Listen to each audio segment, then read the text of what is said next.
like how human design can help you plan for the future, prepare for the future. Really, when you are looking forward into your life, what does human design have to offer you in terms of making this a comfortable experience? I'm not sure that there is anybody on the planet who doesn't deal with some level of stress, nervousness, anxiety. And really, when we're feeling this, especially the one that feels like anxiety. Anxiety is an incredibly intelligent, I'm not even sure I want to call it an emotion. It's a sensation in the body. Anxiety is an incredibly intelligent sensation in the body because it has a gift of helping you be alert to things that might matter in the future. If you're an anxious person, it's likely because you have a level of uncertainty about how things are going to turn out, which is a future-based problem. If we look at the awareness centers in human design, we've got the spleen, the ajna, and the solar plexus. The spleen has fear, the ajna has anxiety, and the solar plexus has nervousness. These are very intelligent feelings and sensations in the body, but knowing how to deal with them is often incredibly overwhelming. Like, it only exacerbates the problem. It gives me anxiety to think about how to deal with my anxiety. Human design is a very, very complex system, and I think everybody who enters into it at many points throughout it is going, is this actually worth it? Is this helpful for me? Is this helping me get somewhere that's going to feel better in my life? Is it making for some type of ease in my life? If you don't have human design and you get anxious about something, there are a lot of ways that people will suggest that you process this, deal with this, get through this. Human design has given me incredibly specific ways in which my design is going to deal with a level of stress or anxiety. One of the areas of my design that helps with this is knowing my own authority. Like, the core principles of human design are strategy and authority. Strategy tells you how to engage with the world. Authority tells you how to make decisions. If I am generally anxious about something, that tells me that I have an uncertainty or a hesitation or a discomfort around knowing how to be my own authority. And even if you get to a place of becoming your own authority, there is this next kind of question and awareness, which is, when my authority makes a decision, how long does it actually last? Not knowing how long a decision is good for still brings in a level of anxiety about when the decision's no longer relevant, when you're going to have to make a new decision, what the effect or consequence of that is going to be. Part of what I want to acknowledge with this video is that we can feel anxious, we can feel dysregulated, we can feel very, very confused, we can be stressed, we can be overwhelmed. Like, these are absolutely perfectly normal human conditions at this point. I have an interest in human design because it's one of the most effective things that I've encountered that's helped me move through these kind of sensations in my life with a level of, like, calm, with a level of regulation. I'm somebody who can definitely identify as like a quite anxious person. Maybe you've heard me refer to myself as neurotic. I'm diagnosed ADHD. You can look at a lot of maybe common things that you and I have to see where we can relate and where we're different. I'm quad left. I'm ADHD, I'm 7 undefined centers, which makes me very, very, very sensitive to the other. There are so many ways in which I can be overwhelmed by things.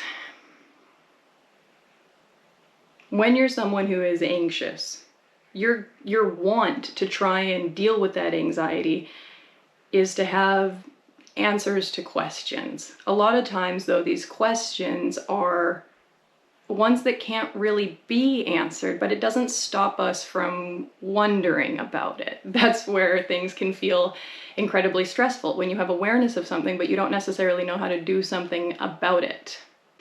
When I think about getting anxious about things in the future, this is where human design can be really, really helpful, especially for things that feel like mental health issues or concerns or struggles. I'm going to use an example that I think is applicable to probably the highest number of people watching this. I'm going to use relationships, period, as an example. Romantic relationships in particular. We live in a tribal time. We live in a marriage time. It's normal for people to commit to each other through the institution of marriage, which has a promise attachment to it. If you look at the channel of Community, which really is the marriage channel, you've got ego and solar plexus definition, and the ego is making a promise. That's the type of commitment that the ego makes. It's making these really contract bargain vows. You know, I'll have and hold you if you have and hold me. We promise till death do us part.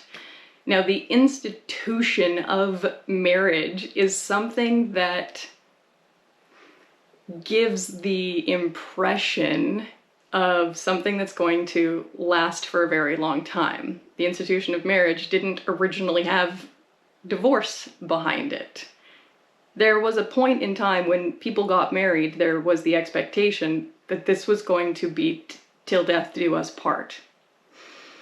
The institution, the bargain, the contract is what kind of alleviates that sense of anxiety about what's going to be happening in the future. The contract helped people relax that the commitment was in place. However, I mean, don't get me wrong, if you got married against your authority, that contract can have the opposite effect. You can feel like you are trapped and stuck for the rest of your life. I'm looking at these timelines and these commitments or these promises or these contracts. I'm also recognizing that we're at a point in time where these things are starting to dissolve, they're starting to crumble. They can't maintain the hold that they've had on people and really culture. If you're in a relationship, right, and we still live in this time, there's this awareness of what I call the relationship escalator. Like, there's a direction that relationships tend to head, you know. You interact with each other. You interact more exclusively, maybe, with each other. You make some type of commitment. Maybe you move in together, maybe you have a kid, maybe you get engaged. Like, there are all these ways in which you can develop your relationship, and each development kind of symbolizes the length of the commitment. You know, marriage can be indefinite. Having kids could be a 20-year commitment. Like, there are different timelines attached to certain things. But if I were to be really like, just because you got married, does that actually mean that you're married forever? You know, just because you signed the contract, is this like a magic written in blood, like there are these invisible chains, kind of like you can never get out of it? No. As soon as divorce was created, there is the awareness that no matter how committed somebody is to you, it could still end. So there's that anxiety again about like, oh, we put all these things in place to make sure that we could, you know, have these lengthy, not lengthy time commitments, but like an established length of time in a commitment. And we don't have that. When you think about when you're committing to something, I want you to think about your commitments that either have a contract or don't have a contract. When a contract is in place, it sets a timeline. Like, my mortgage is a contract. I have a level of calm about the cost of my home because I'm locked into an interest amount while I make my payments, okay? Contract, commitment, comfort. But there's this teeny tiny fear that says, what if all of the banks collapsed, and what if they called in my mortgage, and what if I actually suddenly became homeless? And, you know, the likelihood that that's going to happen is teeny. And yet there's a level of anxiety there because I can't control that, and I don't actually know how long it's going to last for. So again, I want to acknowledge we get anxious, we get nervous, we get fearful when we feel like we don't have a level of control over things. Human design aims to give you a bit of control in your life when it says that you are your own authority. You can become your own authority. But very rarely do people talk about how long an authority's decision actually lasts. So for example, you decide to get into a relationship because your authority is a yes for this. But while you're in that relationship, there's this tiny little voice that's like, I wonder if they'll leave me. I wonder if I'll leave them. I wonder if we'll get into a fight. I wonder if we'll be together forever. I wonder if we'll have kids. I wonder if we won't have kids. Like, there are so many questions that will go through the mind that will affect, the level of commitment and therefore the longevity involved in something. A lot of people, because there is this contract conditioning, we think that if you get into something, there's an expectation that it's forever, or that suddenly maybe you're trapped in this thing. Think about the question people ask each other in relationships of like, where is this going? Like, people have a want to have some sense of comfort towards their future. I understand why. I want that too. One of my biggest challenges, or maybe one of the things that was really challenging that became like really beneficial to me, is the recognition that security is a bit of a pipe dream. We want things, people, even ourselves, to make us feel secure. But that's a really, really hard thing to guarantee somebody, to provide somebody, and with any level of consistency. We often look for other people to make us feel safe and secure. If I ask a partner or a potential partner, where is this going? That question I know is going to be driven by this want for someone to relieve a sense of anxiety I feel about the future. I recognize in many ways throughout my life, I looked to other people to provide me with a sense of security that I was actually never going to be able to find through my relationships with other people. It was only something I was going to find in relationship to myself. And finding that in relation to myself was actually going to be what gave me the awareness to be able to be in relationship with somebody else.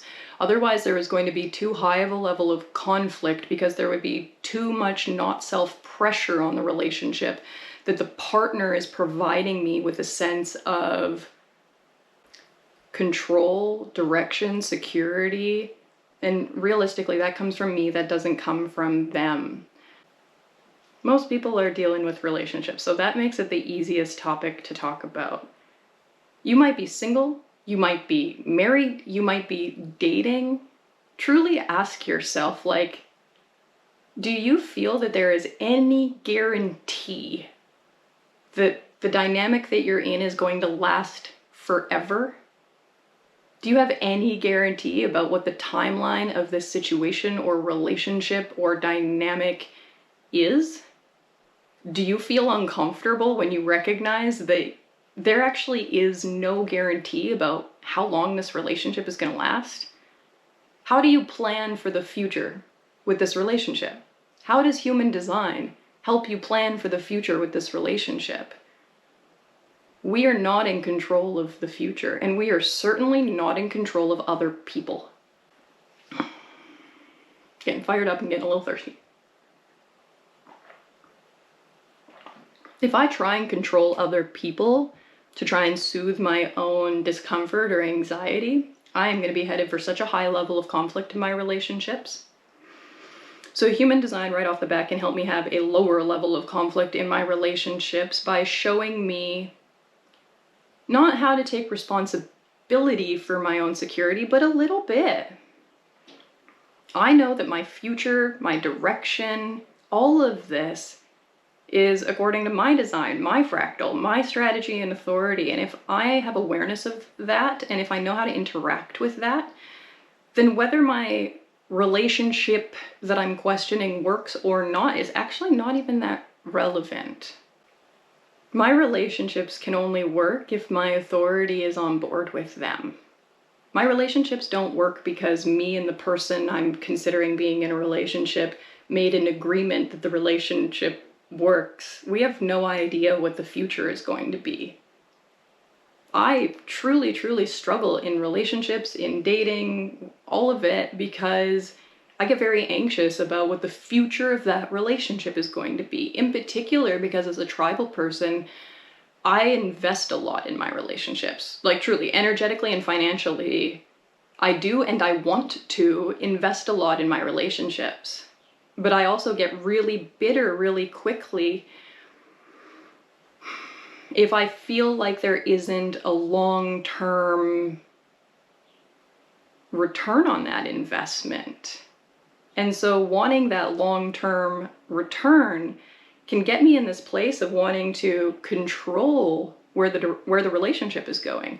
And yet trying to control the relationship is never how I'm going to get the best out of the relationship. I'm only going to get the best out of the relationship by bringing myself, a very self-aware self, into the relationship. By doing that, I'm not going to be putting this not self pressure on the relationship. In many ways, it sounds like a relationship talk, but it's not. The relationship is the topic through which I'm applying the can human design help you prepare for the future? Can it help you get rid of anxiety about the future? Yes, because there's a level of surrender that it brings out in you that goes, as long as I'm following strategy and authority, this is going to turn out the way that it's going to turn out. And ideally, it's going to turn out in a way that brings the signature, not that brings like, congratulations, you made it 25 years in a not-self relationship. You win. Like, when I was getting divorced many moons ago, there was this question of like, did we fail? Did we fail at this marriage? But it implied that, you know, passing at the marriage was till death do us part. It implied that the only way to be successful at the marriage was to be in it until, not that you had a choice to leave, until you, like, without a choice left, as in you died or something. That to me doesn't signify success. It's not the kind of relationship I'm looking for. I'm looking for a true self relationship where I can be me and I can be aware and I can be respected as what I am in my relationship. And because of that, I can also extend that to my partner. That's what I'm looking for. Does it freak me out that sometimes that means I might be in a relationship for a week or 6 months or 4 years totally? It creates this narrative that goes like, why bother? And yet, why not bother? If the alternative is to be alone, that's not necessarily any better or any more interesting. I don't know what the plan is for my future. I do know that I get anxious when I try and think about it. I do know that human design has definitely helped me chill out about that. Strategy and authority. That's all I gotta really listen to.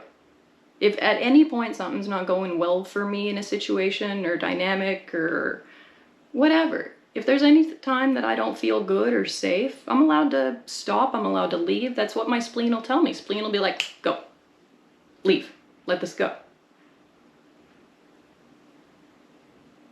And who knows how long it's gonna say that for. Can human design help you plan for the future? Human design can help alleviate a lot of existing anxiety that you have about your future. Human design can help you prepare for your future through self-development, self-awareness, learning your system, learning how you are in a lot of situations and to be prepared to deal with yourself. But human design is not going to help you come up with some 5-year plan from your mind that you're able to execute for some non-existent goal or return on that investment. The only return on investment that human design really cares about is your signature. If your signature is what you're after, human design can help you prepare for your future. If you're after something else, you're probably not going to be interested in human design for very long.